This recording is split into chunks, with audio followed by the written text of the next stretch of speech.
Alright, well, I got a package in the mail. I think it was last Friday, and I didn't have any time to work on it. So now it's Friday later. Come in a big box like that. And that is a remanufactured P pump. And if you didn't know any better, you might think it was a pony motor. I think somebody said it takes 36 horsepower to drive that pump. So, anyhow, I'm getting lined up here, trying to figure out what I need for pieces and parts to mount that pump here. This bracket here supports the back of the pump, and you got to have that on because if not, you crack this aluminum gear train housing. So, as it bolts to these 4 bolts here, and without the support back there, it'll just crack this housing. Yeah, I've seen that happen. I sent my alternator to the alternator shop to get a pulley for it, and anyhow, I'm working on finding pieces and parts to put this put the P pump on here. This pin here is pinned into the back of the cam gear. So you push that in, that'll lock it in number 1 top dead center.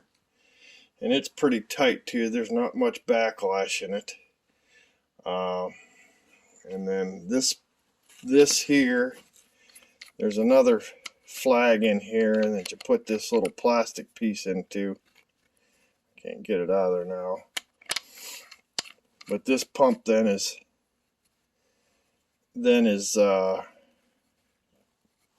timed and ready to put on. There is a key in this shaft.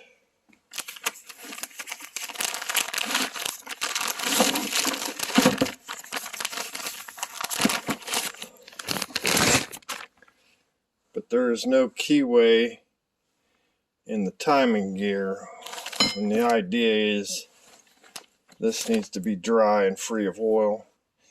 And you lock that down on there. And there's a torque and a specific procedure to put that on there.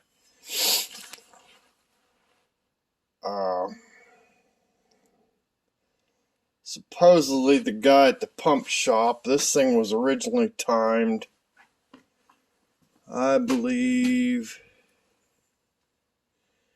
yeah, you won't be able to read it, but I think it was 13 degrees. My flashlight here had it. Anyhow, originally I think it was timed at 13 degrees before top dead center, and I can't get it to focus on anything there, and it's dark. So, but I had the guy at the pump, he said, the pump shop, he set it at 18 degrees before top dead center, so it should be ready to just drop in. I won't have to change the timing here. So anyhow, I'm gonna kind of set this thing on there. I don't think I'm gonna put the gear on it tonight, but I need to get excuse me, there's an oil line fitting because the bottom of this case runs in motor oil, and you have to have an oil supply line, and it drains back these holes back into the crankcase. So I had a few years ago made these lines up, and I'm hoping that'll work. I think this is an original one there, but yeah, I'm hoping this sets right on there. I'm also short a couple nuts, so anyhow, I'm going to set this up on here. I'll bring you back. Alright, well, it's the next Friday, And I got the injection pump mounted on there. I got the timing gear on, and I've got it torqued. I have to take this cover back off and put the front main seal in. But I went ahead and painted everything because I wanted to paint up here behind the pump. And there's the oil feed line down in there. I had to get a 90-degree fitting. And then it comes down here to the side of the block. And that supplies oil pressure to the crankcase of the injection pump. I also had to hook up these lines. This is the fuel supply. And this is the fuel return from the injection pump. And this here is a check valve that makes sure there's pressure. I don't think it's very much. There's a set amount of pressure in the head of this pump. But I got the intake mounted. I don't have all these bolts in because there's a rack to hold the injection lines that goes on there too. And I just have one or two bolts in this. Got the lift pump on. And yes, I'm going to use this lift pump because I don't like electric lift pumps. I like the convenience of them, but I don't like depending on that electric pump running to make a diesel engine run. I like depending on a positive I don't know, they're just simpler. Anyhow, yeah, I got this is all mounted. Time #1 top dead center, like I said in the last video. I got my alternator back. He found me a pulley for it, and finding that wide pulley is a challenge. I could find the narrow ones for the 460, but I couldn't find a wide one. But my alternator shop tested this and got that pulley on there for me. Yeah, I got it all painted up nice. I kind of chose gray because, well, for this year a truck, Ford painted all their engines gray. I think it was kind of a cop-out. There was nothing wrong with Ford blue, but even the International motors are painted gray. So anyhow, it's coming right together. And last Friday I ordered some parts, and was it Monday they shipped them, and by Wednesday I had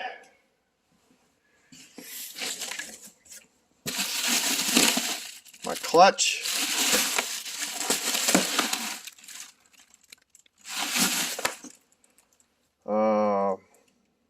yeah, I don't know, I can't get this off here with one hand, but this box has got a flywheel on it from South Bend, and I have to bring it back. I want to show you what's in that. Here's a plate for it, and to make sure it would fit the splines on the transmission, but that's my clutch, and that's supposed to handle 400 horsepower. And I also got, and I know Stanley Strong, I don't think, he's not a big fan of diesel conversions, but I've got, let's see, at least 3 trucks running around with these plates on them. And well, the other problem is the other manufacturer of these plates makes them out of steel. They didn't have one for the 460 bell housing, so I was stuck to diesel conversions. Yeah, I don't know, they've been out of stock for I think all winter here, but this is pretty nice. I mean, the machine work is alright, smooth. It isn't as shiny as I'd like it, but you're never going to see it. That's the side bolts the bell housing.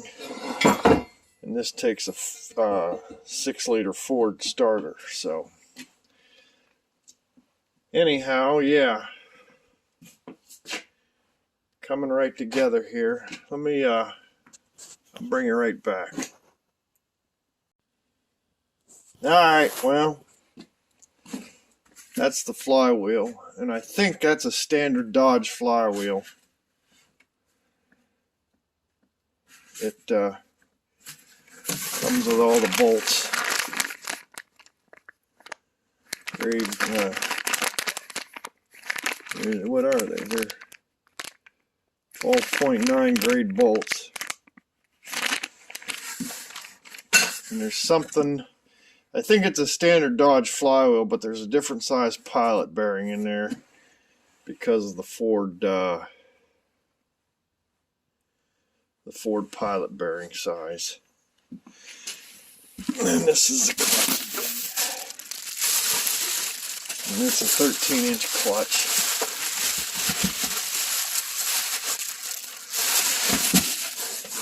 And then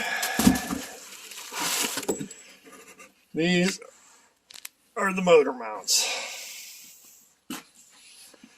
These will bolt right on here.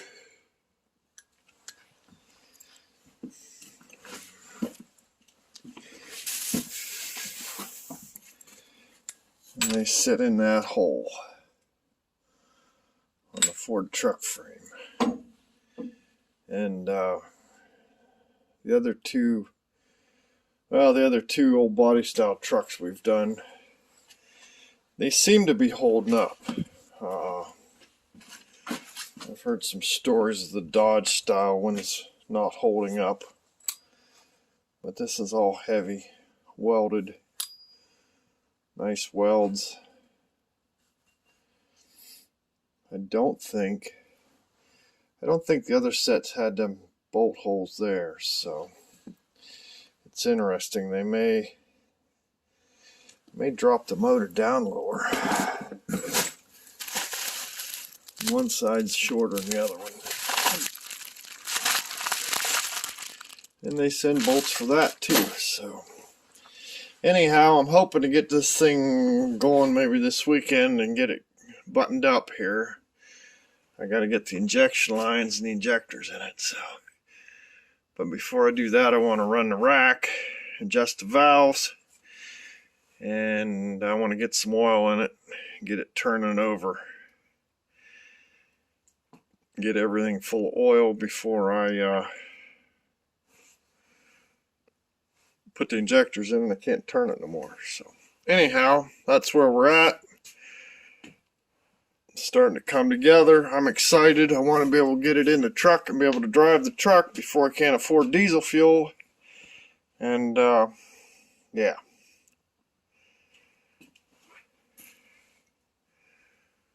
The only other thing I do need to find is a turbo, because the ones I got here are in pretty sad shape. So that one's better, but not great. So anyhow, that's what I'm working on here tonight, and thanks for watching.